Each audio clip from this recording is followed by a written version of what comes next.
Okay, everybody fill it on both sides from behind. You are the man. Oh, sorry. Hold up your sign. Everybody can sign up. Not very part of our union.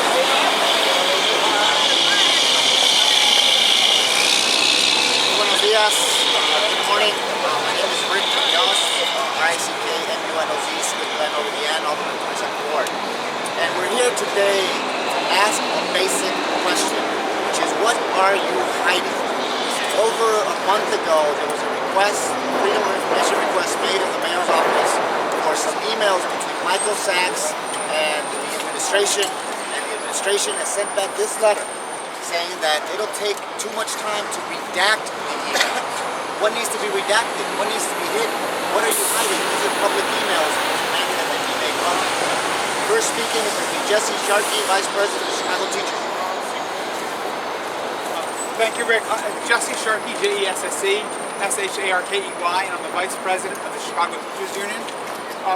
The emails of public officials are a matter of public record. What is Rahm Emanuel hiding in refusing to release these emails? He's been asked more than once by the International Business Times to release emails between himself, top government aide David Spielvogel, and Michael Sachs. Michael Sachs, in turn, is one of Chicago's wealthiest and most powerful unelected officials. People like himself and Ken Griffin have given over $1 million each to Rahm Emanuel's re-election efforts. In return, they form a semi-official and shadowy advisor network to advise the mayor on matters of critical public importance around public policy, including things like the parking meter deal, including the city's investment policies, borrowing policies, the things which they have done, for example, in refusing to file for arbitration among arbitrage, auction rate swaps. And we demand to know, what is the mayor hiding? What do these emails show us? What are we able to see when we actually have a look at what the mayor and his wealthy top advisors are saying to each other? That's what people want to know. From the teachers' union's point of view, this is a matter of critical importance because some of these same financial advisors have been demanding wholesale school closings. So, for example, Ken Griffin recently, he said the mayor didn't do the right thing when he closed 50 schools. They wanted to see 125 schools closed. We want to know, is the city's reluctance to refinance and renegotiate swaps deals going to lead to more school closings? What are the emails saying in that regard? Thank you. All right. Last Friday, we had a Chicago history teacher deliver a letter asking for these emails to be made public, and that's Froylan Jimenez. Hi, good morning. My name is Froylan Jimenez. Last Friday, I went to the mayor's office. I delivered this letter in which it states that Chicagoans deserve to know what is the content of these emails between Mr. Sachs and Mayor Emanuel. I have not heard back. The request was made as a FOIA request by a journalist from the International Business Journal, and it also asked us that we say, Mayor Emanuel, you say that you are straightforward. You say that you are forthright. You say that you are sincere. Prove it. Prove it today that you will definitely say what is the content of these emails, what is inside. Does it say that there will be more taxes? Does it say about the parking meter extension? Does it talk to us about tickets and more taxes that will be on the working class people? The people of Chicago deserve to know the content of these emails before the election. There will be thousands and thousands of people that will be deciding who is the mayor of Chicago without knowing all the information. Please, Mayor, you say that you are forthright, you say that you are sincere. Prove it today, prove it to the voters before the election. Hoy estamos aquí presentes porque estamos preguntándole al alcalde de Chicago que sea sincero con la población, sea sincera con los votantes, para que nos diga cuál es el contenido de los correos electrónicos entre él y su amigo millonario, el señor Michael Sachs. Estos emails no sabemos su contenido. Pueden hablar del incremento de más impuestos hacia nosotros, pueden hablar sobre el aumento a los parquímetros, pueden hablar sobre las cámaras, pueden hablar sobre más tickets. ¿Qué son ese contenido? ¿Qué es lo que dice el alcalde Emanuel? ¿Y qué es lo que dice el señor Michael Sachs? Que no es un amigo que es común y corriente, esto es un amigo que tiene influencia, es un amigo que es millonario. Si los votantes de Chicago van a elegir a un alcalde que sea derecho, que sea un alcalde que sea sincero, no solamente en los comerciales, pero en acción. Por favor, alcalde Emanuel, sea sincero antes de la elección y no nos quede nada más con palabras. Si ustedes se ponen a pensar cuando se estacionan en la vía pública, ¿quién está haciendo las decisiones que afectan a esas personas? ¿Es realmente el alcalde o es una persona como su amigo el señor Michael Sachs? Merecemos saber cuál es esa relación y cuáles son esos contenidos de los emails. Muchísimas gracias. Next, we have Terry Davis, a retired grandmother whose grandchildren are also living here in the city of Chicago. Hi, I'm a Chicagoan. My kids grew up here and my grandkids go to the Chicago public schools today.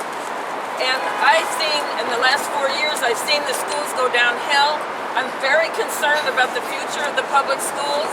And then I see our mayor, who has this buddy who is a billionaire, who gives to his campaign fund $1.6 million. And what are we going to have to pay for that? The answer to that may be in those emails. He doesn't want us to read them. I've never seen such secrecy, such wheeling and dealing behind the scenes. Here is the guy, one of the people who has been advising Emanuel. He talks to him every day, several times a day. What does he say in the emails? What's going on? And this is the person who may have been proposing the kind of investment that CPS is making that is causing the bond ratings to go down. It's a nightmare, and it's all hidden. Bring it out in the open. If you have nothing to hide, let us see it. Thank you very much. Next, we have a national presence here, Chairman of Democracy for America, Jim Dean. Hi, my name is Jim Dean, J-I-M-D-E-A-N. I'm the chair of Democracy for America, representing 1 million members nationwide, 12,000 of whom are in the city of Chicago. And I'm here because both our members and ourselves are fed up with this kind of government. This is exactly the kind of government, the kind of governance that actually precipitated the bankruptcy in Detroit. A lot of self-dealing between elected officials such as the mayor and wealthy Wall Street investment bankers that basically threw the pension funds under the bus and resulted in wholesale abandonment of neighborhoods that are now owned by the very same hedge fund traders that created this problem in the first place. That is what has happened in Detroit. Nobody wants to see that happen here in this great city of Chicago. None of our 12,000 members here do, and none of you do, and nobody does. So this is a very simple situation right now. This is about transparency.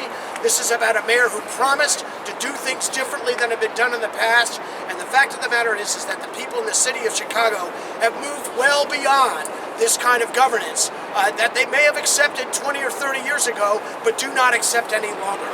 So it is very, very important that all of us express that on Tuesday, but it's also very critical, no matter what happens on Tuesday, that the mayor come clean about these emails that he's hiding, about his relationships with these big Wall Street investment bankers, and especially about what he's been doing with these huge taxpayer-created funds that he's giving away to businesses that are coming or trying to attempt to come into the city of Chicago without any accountability whatsoever. So we're here for transparency. We're here to find out what is the mayor hiding, and we're here to help make this city work in a way that it's supposed to work, and not in the way that it's working now under this current mayor. Thank you. Next, we have our clerk, Cook County Clerk, David Orr. Once again, Rahm, what are you hiding? Why is this important? First of all, he's breaking the law. Understand, the public has a right to information called FOIA, Freedom of Information. Okay, the request has been made. The state law makes it clear you cannot come with these excuses. Well, it's an undue burden. It is not an undue burden. the Chicago taxpayers to tell us about all these emails which might explain why Chicagoans are being taxed when they shouldn't be. It might explain why we close mental health centers and give millions to millionaires and billionaires. Why is this so important? If the top person in the city hall has all these deals going on with billionaires, you mentioned Sachs for one, and Sachs is the guy that renegotiated the nefarious parking meter deal. And most analysts believe that what he negotiated for the mayor, this unpaid, non-official person, actually hurt us. Okay, it didn't improve the parking meter deal, it hurt us. Some of our top aldermen have argued that. So what is this person doing? I mean, it's made with him or Ken Griffin earlier. You heard someone mention that Ken Griffin, the billionaire who's given more money to Rahm and to Rauner and Tea Party Republicans around the country than anybody else. What did he want in public schools? I mean, how many people in public schools get to talk with the mayor? He doesn't talk to most of the teachers. He doesn't talk to most of the union people. But what did this guy ask for, Ken Griffin? He said, oh no, Mayor, don't close 50, close 125 schools. This is important because we don't know what Rahm is hiding, and we suspect that his higher taxes, which he's lied about, but he's actually raised taxes, and all these other fees, and the cuts to important things like police and mental health, is because he's giving away the store to the few. At least show the public before the election what these emails are all about. If it's just sharing another $150,000 bottle of wine, we'd like to know that too. But we suspect it's much more serious, and we don't want voters to be fooled come tomorrow. So please, Rahm, what are you hiding? Thank you.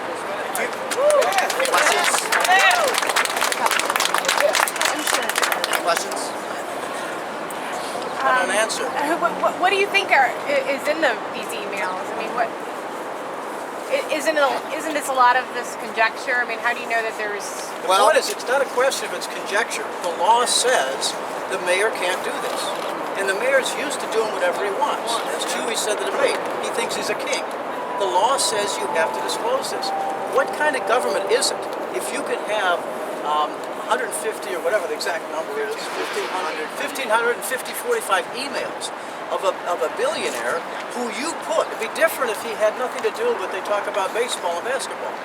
This individual who's been pocketing so much money because of Rahm's deals and giving money to Rahm to buy these dirty ads which mislead what Chewy really stands for.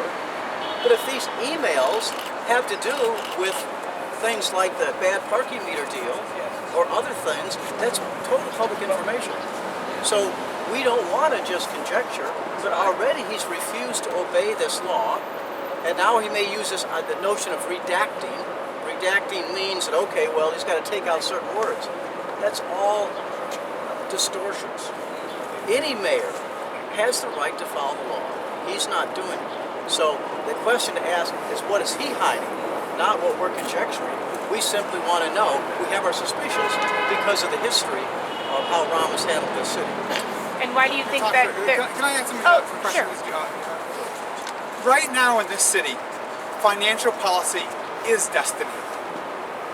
That is to say, we're looking at a city whose budget right now is being constrained by crippling financial deals, where in the schools alone we're looking at some $280 million potentially owed back to bondholders because of bad investment decisions that were made in the recent past. We're looking at literally hundreds of millions of dollars going out of city coffers into tax increment financing deals. We're looking at we're scraping the cupboards looking for ways to raise revenue. We know for a fact that Rahm Emanuel's closest advisors on financial policy come from the very top strata, the most powerful, wealthiest people in our city. Michael Sachs is one. He's he's the CEO of the $44 billion hedge fund Grosvenor. We know that there was a very close relationship between Rahm and Bruce Rauner. We know there's a very close relationship between him and Ken Griffin, who's also given millions of dollars. What we suspect is that the financial policies of this city are actually being set by that narrow layer of people, not by actually asking people in the public sector, academics, a whole range of others. What are some creative kinds of financial policies which we could pursue, which would generate revenue for this, for the schools, for the social services, for early childhood education, for the other things the city needs? That's what we suspect is there. Just say one more thing on that. In Spanish, we have an old adage that says, "El que nada debe, nada teme." Meaning, if you don't have anything to hide, if you say that you are sincere, then release it. If he feels confident about what he has done as a public official, he should have no problem if he has already, and his staff has already said that they have the emails, just release them. So it's very clear that if you have done a good job and you are forthright, you are straightforward with the voters, release them. If you have nothing to hide, el que nada debe, nada teme. Thank you. Thanks. Thank you, folks.